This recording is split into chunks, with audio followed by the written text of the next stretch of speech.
5 है, इसका question number 10 और 12 दोनों सेम है। जैसे मैंने आपको बताया कि आपके पास सेक्शन सी के हवाले से क्वेश्चन नंबर 9 से लेकर 12 तक बहुत ज्यादा इंपॉर्टेंट है। मैंने आपको 9 और 11 आपके पास लास्ट लेक्चर में एक्सप्लेन किया था, 10 और 12 हम आज के लेक्चर में करते हैं।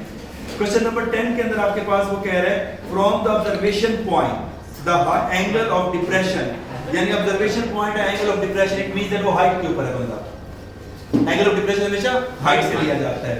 Of the two boards in the line with this point find the 30 degree and 45 degree.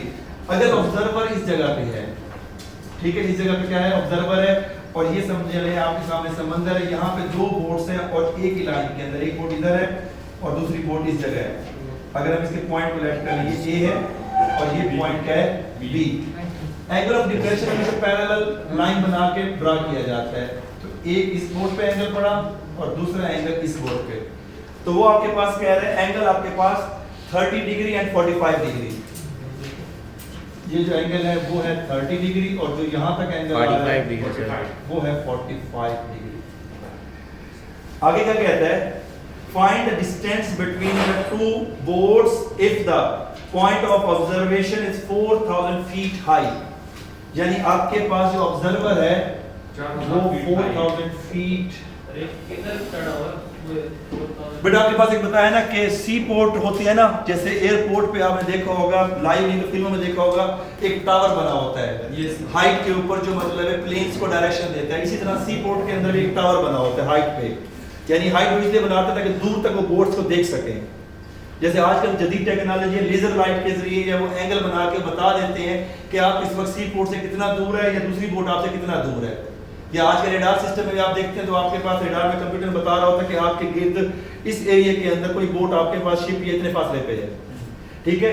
तो ये आपके पास बने होते हैं सी पोर्ट के ऊपर या एयरपोर्ट के ऊपर, ताकि जो आपके पास शिप्स हैं उनको डायरेक्शन दे सके सी पोर्ट के लिए, ठीक है। कंट्रोल टावर से कहते हैं जी, कंट्रोल टावर भी कह सकते हैं। ए बी सी डी हमारे पास दो ट्रायंगल बन गई हैं, यहाँ पे राइट एंगल बना, अल्टरनेट एंगल होने के तहत ये क्या हो जाएगा 30 डिग्री, ये क्या हो जाएगा 45 डिग्री।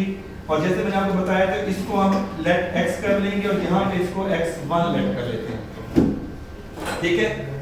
और आपके पास हम परपेंडिकुलर को y लेट करते रहते हैं, यहाँ परपेंडिकुलर ऑलरेडी दिया हुआ है। अब आ जाते हैं सबसे पहले या इसको x1 कर लेते हैं ताकि ये x इजीली इसकी वैल्यू पुट कर देंगे हम, ठीक है।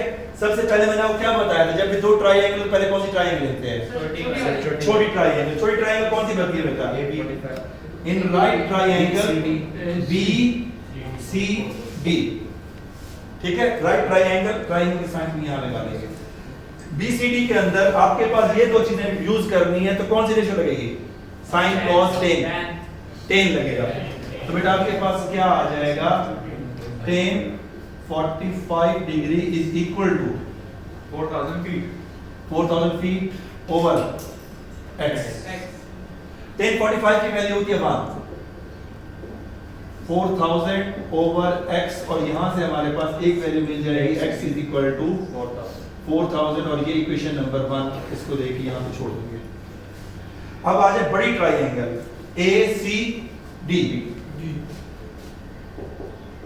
इन राइट ट्रायंगल ACD, यहां भी हम क्या लेंगे, tan, आपके पास tan theta is equal to perpendicular आपके पास ये पूरा है CD ओवर आपके पास AC। इसकी वैल्यूज पुट करते जो हमारे पास वैल्यूज हैं, थीटा की वैल्यू हमारे पास क्या है 30 डिग्री। तो यहाँ पे बेटा हम लिख देंगे tan आपके पास 30 डिग्री, CD की वैल्यू क्या है 4000, गुड। और AC के दो टुकड़े बने हुए हैं x1 and x plus x1 लिख देंगे, x1 प्लस x लिख के बाद लिखिए, वैल्यूज पुट करेंगे स्ट्रेट हो जाए, ठीक है। अब इसके बाद 1030 की वैल्यू हमारे पास बेटा क्या है, 1030 की वैल्यू 1/3 रूट। अगर कैलकुलेटर पे निकालोगे तो वो आपके पास देगा 3√3।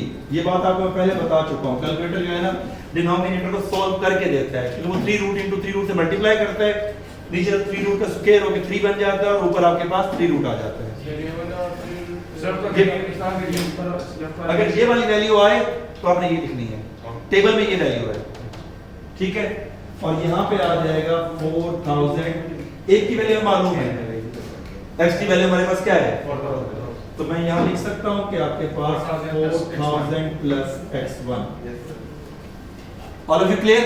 Yes sir. अब क्या करेंगे बेटा? सर ये 1 और 3 4000 ये जो है ये x1 की वैल्यू रहेगी। ये हमारे पास क्रॉस मल्टीप्लिकेशन करेंगे पहले हम, ताकि हम x1 की वैल्यू फाइंड करने के लिए क्रॉस मल्टीप्लिकेशन जब करेंगे तो हमारे पास क्या आ जाएगा, x1 plus 4000 is equal to आपके पास 4000 रूट 3। जब ये से मल्टीप्लाई होगा हमें x1 की वैल्यू चाहिए। x1 क्या है? The distance between the boards, तो उसने पूछा है।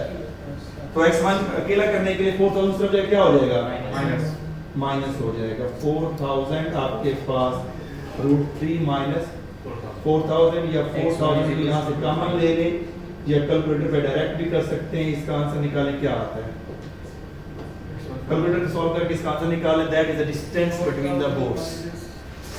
क्योंकि स्टेटमेंट के अंदर उसने क्या पूछा है, find the distance between the boards, तो दोनों बोर्ड्स के दरमियान आपके पास जो डिस्टेंस होगा वो x1 आ जाएगा। ठीक है, तो क्वेश्चन नंबर 12 की डायग्राम उसने आपको खुद ही बना के दे दी है, तो इस चीज से फर्क नहीं पड़ता कि अगर इस तरफ से राइट एंगल हाइपोटेन्यूज इस तरफ बन जाए उस तरफ बन जाए। सर पेपर में भी कुछ डायग्राम दे सकते हैं, पेपर में भी दे सकता है। सर डायग्राम बनाना जरूरी होता है? डायग्राम बनाना जरूरी है, सर रफ बना सकते हैं क्योंकि राइट ट्रायंगल अब हमारा रफ डायग्राम है, क्योंकि हम एग्जैक्ट तो उसकी लेंथ हम भी नहीं ले रहे बेटा। पहले उसने इन दो पॉइंट्स के ऊपर रखी हुई थी क्या, एक कश्तियां थी। अब उसने कहा है कि यहाँ पे लकड़ी का एक लॉक कहा गया, यानी कोई लकड़ी का बड़ा, ये समझो तख्ता है लकड़ी का बहुत बड़ा, ये समझो वो है लॉग है। तो इसकी आपने विड्थ पर लेंथ बतानी कितनी है। ऑब्जर्वर 30 मीटर हाइट पे है और यहाँ पे जो उसका फर्स्ट एंगल ऑफ डिप्रेशन पड़ रहा है ये है 14 डिग्री, और जो आपके पास यहाँ तक एंगल आ रहा है वो है 16.7। जैसे आपको बताया अल्टरनेट एंगल होने के तहत ये वाला एंगल क्या हो जाएगा, 14 डिग्री, और ये हमारे पास 16.7। ट्रायंगल के नाम हमारे पास हम खुद रखते हैं, क्या रखें इसे, A and B रखते हैं A B C और ये D। जैसे मैंने आपको बताया सबसे पहले कौन सी ट्रायंगल लिया करो, छोटी वाली ABD। कैलकुलेटर आप निकालें क्योंकि यहाँ पे हमारे पास 16.7 है जिसकी वैल्यू हमारे पास उसमें आएगी, डेसिमल में आएगी। तो आपके पास इन राइट एंगल ट्रायंगल आपके पास ABD लेते हैं। रेशो कौन सी यूज होगी इसको, वही अगेन जैसे इसको हमने लेट कर लेते हैं x और इसको क्या लेट कर लेते हैं x1। 10 लेंगे, 10 हमारे पास क्या आ जाएगा 16.7 इज इक्वल टू आपके पास परपेंडिकुलर x की वैल्यू आप निकालेंगे तो 30/10 आपके पास 16.7। क्या आंसर बेटा बताएं, 30/10 16.7। साथ जल्दी बताओ। ठीक है, सिस्टम एरर सर एक मिनट, पहले 10 की वैल्यू निकालो। पहले 10 की निकाल क्योंकि जब आप ब्रैकेट क्लोज नहीं करते डिनोमिनेटर का वो सर 10 की वैल्यू है 0.3 0.3 0.3 अगला डिस्टेंस मुझे साथ बताएगा 100 आ रहा है, तो ये हमारे पास 100 मीटर आ जाएगा क्योंकि हमारे पास जो यूनिट दिया जाता है वो यूनिट यूज किया जाता है। x की वैल्यू आगे मैं x1 की वैल्यू निकाल लें। अब हम क्या लेंगे, बड़ी ट्रायंगल। बड़ी ट्रायंगल जब लेंगे तो क्या लिखेंगे, आपके पास राइट ट्रायंगल आपके पास ACD आ जाएगा। ABD नहीं लेंगे बेटा, ABD तो थोड़ी ट्रायंगल बन रही है ना, तो ACD लेंगे। ACD के अंदर हमारे पास 10 क्या बन रहा है हमारे पास 14 डिग्री इज इक्वल टू आपके पास परपेंडिकुलर 30 और नीचे मैं डायरेक्ट लिख रहा हूं x प्लस x1 क्योंकि दोनों का ये आपके पास ऐड करने के बाद इसी बन जाता है। यहां तक क्लियर है? Yes sir. 10 14 की वैल्यू हमारे पास निकालने से पहले हम ये लिख लेते हैं x plus x1 is equal to 30/10 14 और 0.24 30 डिवाइड बाय 0.24 कर दो ना,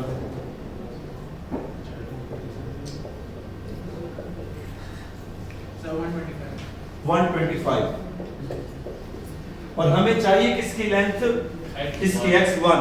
x की वैल्यू हमारे पास ऑलरेडी फाइंड की हुई है, जो है उधर चला जाएगा। हां जी, फ्रॉम इक्वेशन 1 तो माइनस हो जाएगा सर वो गुड फ्रॉम इक्वेशन 1 x की वैल्यू है हमारे पास 100 plus x1 is equal to 125, so x1 is equal to 125 minus 100, so हमारे पास x1 is equal to 25 metre. Is it clear? So ये हमारे पास लेंथ ऑफ द लॉग क्या आ गई 25 metre, that is question complete. अगर फिर भी किसी के ध्यान में कोई क्वेश्चन है then please you can ask. नहीं सर, ये आसान है। ठीक है।